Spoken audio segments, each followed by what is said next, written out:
የኦሮሞ ነጻነት ሰራዊት አመራር የነበረው የሹዴ መገደልን ተከትሎ ከቡድኑ ከርተው መንግስትን የተቀላቀሉ የቀድሞ ተዋጊዎች ቤተሰቦች ኢላማ ተደርገናል። ዝርዝር መረጃውን እናደምጣቸዋለን። ህወሓት ወደ ጦርነት ለመግባት የሚያስችለውን ስራ ነው እየሰራ ያለው። የፓርቲው ከፍተኛ አመራር አቶ ጣማ አርዶም ያሉት ነገር አለ።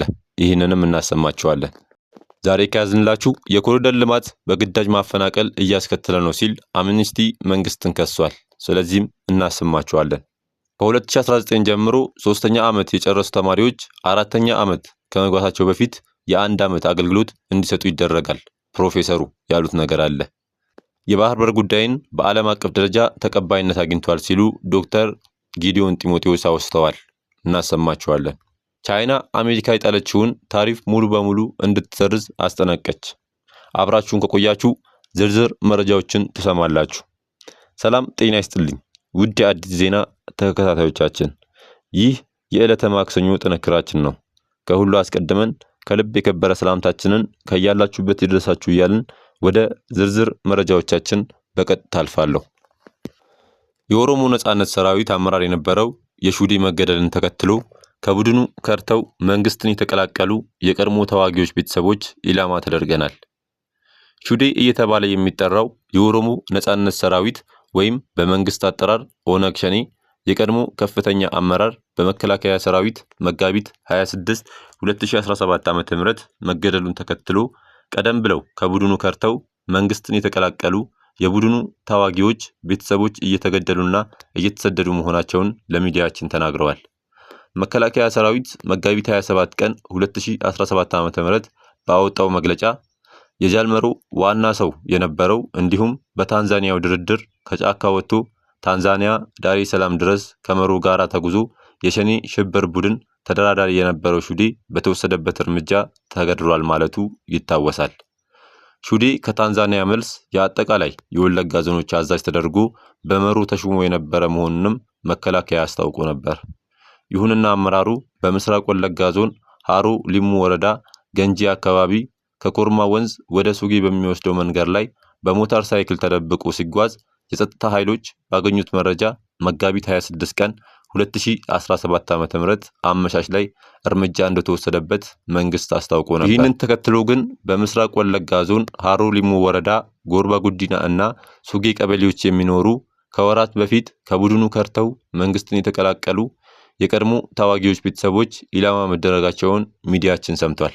ከሹዴ ግድያ በኋላ የኦሮሞ ነጻነት ሰራዊት ተጠያቂ ያደረገው የራሱን የቀድሞ ታጣቂዎች ነበር። እነዚህ ደግሞ ከርተው መንግስትን የተቀላቀሉት ናቸው ያሉን አንድ የአካባቢው ነዋሪ የእነዚህ የከዱ ታጣቂዎች የትውልድ ቦታቸው ኢላማ እንደሆነ ተናግረዋል። መጋቢት 30 2017 ዓ.ም የኦሮሞ ነጻነት ሰራዊት አባላት በሱጌ ቀበሌ የሚገኙ የቀድሞ ታጣቂዎች ቤተሰቦች ላይ ግድያ ፈጽመዋል። 2 ህጻናትን ጨምሮ 8 ሰዎች በዚህ ዕለት ብቻ ተገድለዋል ያሉን አንድ የቤተሰብ አባል 2 ሌሎች ጎረቤቶችም ተጨምረው ተረሽነዋል ብለው ስማቸውን ለሚዲያችን ነግረውናል። ከዚህም በተጨማሪ መጋቢት 29 2017 ዓ.ም ታጣቂዎቹ ወደ ሌላኛው ለመንግስት እጁን የሰጠ የቀድሞ ታጣቂ የትውልድ ቦታ ወደ ሆነው ገርባ ጉዲና ቀበሌ በመግባት 5 ሰዎችንና የቤት እንስሶቻቸውን ይዘው እንደሄዱ ሌላ የቤተሰብ አባል ለሚዲያችን ተናግሯል።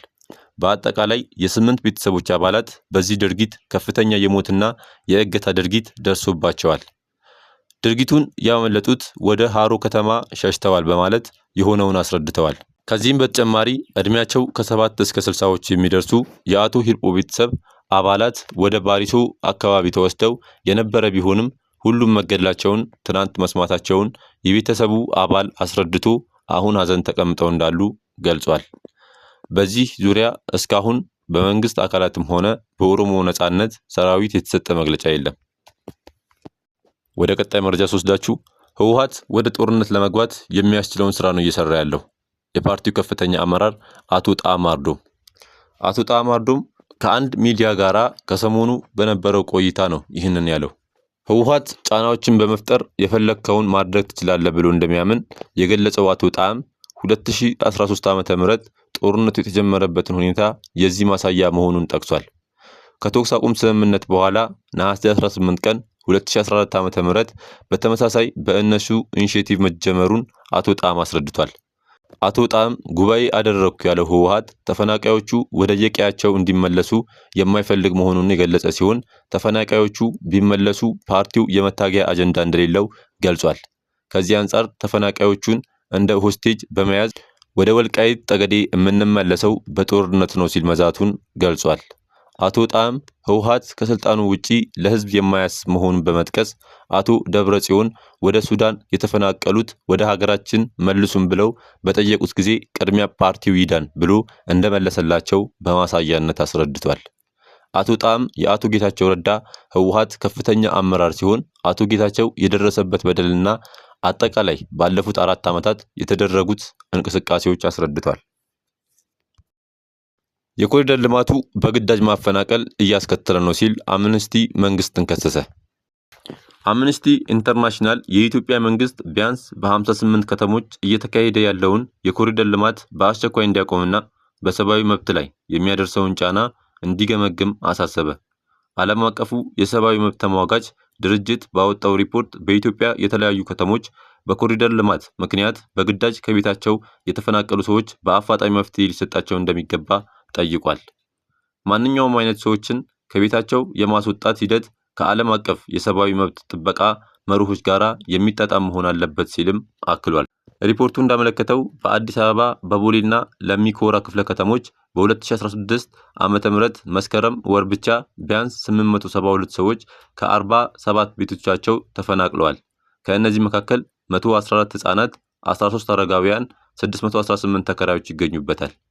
አምነስቲ ከእነዚህ ሰዎች ጋር ተገቢው ውይይት አልተደረገም፣ በቂ ቅድመ ማስጠንቀቂያም አልተሰጣቸውም፣ ተጎጂዎች ካሳም አላገኙም ሲል ወቅሷል። ድርጅቱ አክሎም በኮሪደር ልማት ምክንያት ሰዎች ያለ ህግ ከለላና ሌሎች ጥበቃዎች በግዳጅ ከቤታቸው እየተፈናቀሉ ነው ብሏል። በኮሪደር ልማት በሚካሄድባቸው ከተሞች በሚሊዮኖች የሚቆጠሩ ሰዎች ከቤታቸው እንፈናቀላለን በሚል ስጋት ውስጥ እንደሚኖሩም አምነስቲ ይጠቁማል። ድርጅቱ በዚህ ዓመት ከጥር አጋማሽ እስከ የካቲት መጀመሪያ ድረስ ባደረገው ጥናት በቦሌና በለሚኮራ ክፍለ ከተሞች 47 የቤት ባለቤቶችን ሁኔታ መከታተሉን ከህዳር 2016 እስከ የካቲት 2017 ዓ.ም በሳተላይት ምስል አማካኝነት 29 ሄክታር የሚሆን የተጨናነቀ አካባቢ መፍረሱን መመልከቱን ገልጿል። ከ2019 ጀምሮ 3ኛ ዓመት የጨረሱ ተማሪዎች 4ኛ ዓመት ከመግባታቸው በፊት የ1 ዓመት አገልግሎት እንዲሰጡ ይደረጋል። ፕሮፌሰሩ በዩኒቨርሲቲ የሚማሩ 3ኛ ዓመት የጨረሱ ተማሪዎች 4ኛ ዓመት ሳይገቡ በፊት የ1 ዓመት አገልግሎት እንዲሰጡ ለማድረግ የተጀመረው እንቅስቃሴ ከ2019 ዓ.ም ጀምሮ ተግባር ላይ እንደሚውል የትምህርት ሚኒስቴሩ ብርሃኑ ነጋ ተናግረዋል። ብርሃኑ ነጋ በሚቀጥለው ዓመት ላይደርስልን ይችላል፣ ግን ህጋዊ ስርዓቱን በሙሉ ጨርሰን በ2019 ዩኒቨርሲቲ ውስጥ የሚማሩ 3ኛ ዓመት የጨረሱ ተማሪዎች ከ2019 ጀምሮ 4ኛ ዓመት ከመግባታቸው በፊት የ1 ዓመት አገልግሎት እንዲሰጡ ይደረጋል ብለዋል። ከዚህ በፊት የነበረ ነው፣ አዲስ አይደለም። በጃንሆይ ጊዜ በአፄ ኃይለ ሥላሴ ጊዜ ማለታቸው ነው የነበረ ነው ሲሉ ገልጸዋል። 2 ጥቅም አለው ብለን ነው ይህን የምናደርገው። አንደኛ ልጆቹ ዝም ብሎ የቀለም ትምህርት ብቻ ተምረው ሳይሆን ተግባራዊ የሆነ ትምህርትም ለ1 ዓመት ሂደው የሚሰሩበት ከማህበረሰብ ጋራ የሚተዋወቁበት ነው። ሁለተኛ የአስተማሪዎች እጥረትም ስላለ ልጆችን ወደ አስተማሪነት ለ1 ዓመት ቢሆንም ለማስገባት ነው ብለዋል። ተያይዞም ተማሪዎቹ ወደ ትምህርት ቤት ስልክ ይዘው እንዳይሄዱ ለማድረግ እንቅስቃሴ ተጀምሯል። ተማሪዎች ወደ ትምህርት ቤት ስልክ የሚባል ነገር ይዘው እንዳይገቡ ለማድረግ እንቅስቃሴ መጀመሩን ትምህርት ሚኒስቴር አስታወቀ። የትምህርት ሚኒስቴር ብርሃኑ ነጋ በሚመሩት የትምህርት ዘርፍ ላይ ስለ አፈጻጸምና ስለታቀዱ እቅዶች ማብራሪያ ሰጥተዋል። በሰጡት ማብራሪያም በሚቀጥለው ሳምንት ከትምህርት ቢሮዎች ጋር ውይይት እንደሚያካሂዱ ጠቁመዋል። በዚህም ወቅት ተማሪዎች ስልክ ትምህርት ቤት ይዘው እንዳይገቡ ለማድረግ ስለሚደረገው እንቅስቃሴ እንደሚመከር ገልጿል። የጋራ ስምምነት ላይ ከደረስን ከሚቀጥለው ዓመት ጀምሮ ተማሪዎች ትምህርት ቤት ገብተው ትምህርት መከታተል ነው እንጂ ከስልክ ጋር የሚጫወቱበት ሁኔታ እንዳይፈጠር ይደረጋል ብለዋል። የባህር በር ጉዳይን በዓለም አቀፍ ደረጃ ተቀባይነት አግኝቷል። ጌዲዮን ጢሞቴዎስ የኢትዮጵያ የባህር በር ጉዳይ በዓለም አቀፍ ደረጃ የተሻለ ተቀባይነት እንዲያገኝ ማድረግ መቻሉን የውጭ ጉዳይ ሚኒስቴር ጌዲዮን ጢሞቴዎስ ገለጹ። ሚኒስትሩ ይህንን ያሉት የመንግስት የ2017 በጀት ዓመት የሶስተኛው ሩብ ዓመት የ100 ቀን አፈጻጸምንና የተሟላ የማክሮ ኢኮኖሚ ተግባር በተገመገመበት ወቅት ነው። ጌዲዮን ጢሞቴዎስ የዲፕሎማሲ ዘርፉን አፈጻጸም አስመልክተው በሰጡት ማብራሪያ ባለፉት 9 ወራት በሁለትዮሽና በባለብዙ ወገን ዲፕሎማሲ ግንኙነቶች በርካታ ስኬቶች መመዝገቡን አብራርተዋል። ኢትዮጵያ በብሪክስ መድረክ ውጤታማ ተሳትፎ ማድረጓን እንዲሁም የአፍሪካ ህብረት ጉባኤን ውጤታማ በሆነ መንገድ ማስተናገዷንና የህብረቱ የሰላምና ደህንነት ምክር ቤት አባል ሆና መመረጧን አነስተዋል። ከአጎራባች ሀገራት ጋራ ከወደብና የባህር ጉዳይ ጋራ በተገናኘ የነበሩ አለመግባባቶችን በሰላማዊ ዲፕሎማሲያዊ መንገድ መፍታት መቻሉን ጠቁመው የኢትዮጵያ የባህር በር ጉዳይ በዓለም አቀፍ ደረጃ የተሻለ ተቀባይነት እንዲያገኝ ማድረግ እንደተቻለም አመልክተዋል። ቻይና አሜሪካ የጣለችውን ታሪፍ ሙሉ በሙሉ እንድትሰርዝ አስጠነቀቀች። የቻይና ባለስልጣናት ሰሞኑን ዶናልድ ትራምፕ በሀገራቸው ላይ የጣሉትን ተጨማሪ ታሪፍ ተከትሎ አሜሪካ ይህንን ውሳኔዋን ሙሉ በሙሉ እንድትሰርዝ አስጠንቀዋል። ዶናልድ ትራምፕ በሀገራት ላይ ሊጥሉት ያቀዱትን ታሪፍ ለ90 ቀናት እንዲዘገይ በዚህ ሳምንት አሳውቀዋል። በአንጻሩ በቻይና ምርቶች ላይ የሚጥሉትን ታሪፍ ደግሞ ወደ 145 በመቶ ከፍ አድርገዋል። አሜሪካ ስህተቷን ለማረም ትልቅ እርምጃ እንድትወስድ ለማስጠንቀቅ እንወዳለን። የተሳሳተ አካሄድ የሆነውን የአጸፋ ታሪፍ ጭማሪ በመሰረዝ ትክክለኛውን የጋራ ተጠቃሚነት መንገድ መመለስ ይገባል ብሏል የቻይና የንግድ ሚኒስቴር ባወጣው መግለጫ። ባለፈው አርብ ዶናልድ ትራምፕ ቻይና የሚመረቱ የተወሰኑ የኤሌክትሮኒክስ ምርቶችን ከታሪፍ ነፃ ለማድረግ መዘጋጀታቸውን አሳውቀዋል። ነገር ግን የአሜሪካው የንግድ ሚኒስቴር ሃዋርድ ሉትኒክ ባለፈው እሁድ እንዳሉት እንደዚህ አይነቶችን ውሳኔዎች ለአጭር ጊዜ ብቻ የሚቆዩ ናቸው። በእነዚህ ምርቶች ላይ በተለየ ሁኔታ የታሪፍ ጭማሪ የሚደረግ ሲሆን ከተወሰነ ጊዜ በኋላ ጭማሪው ይፋ ይደረጋል ብለዋል። እነዚህ ምርቶች በአሜሪካ እንዲሰሩ እንፈልጋለን ሲሉ ሚኒስቴሩ ተደምጠዋል ሲል ቢቢሲ ዘግቧል። ተመልካቾቻችን ለዛሬ የያዝንላችሁን ርዕሰ ጉዳዮች እዚህ ላይ ቋጨን። ላይክ፣ ሼር እና ኮሜንት በማድረግ ለቻናላችን ድጋፋችሁን መግለጽ እንዳዘነጉ እያለን ከሌሎች መረጃዎች ጋራ ደግመን እስክንገናኝ ድረስ ቸር ያሰማን ስንል ተሰናበትን።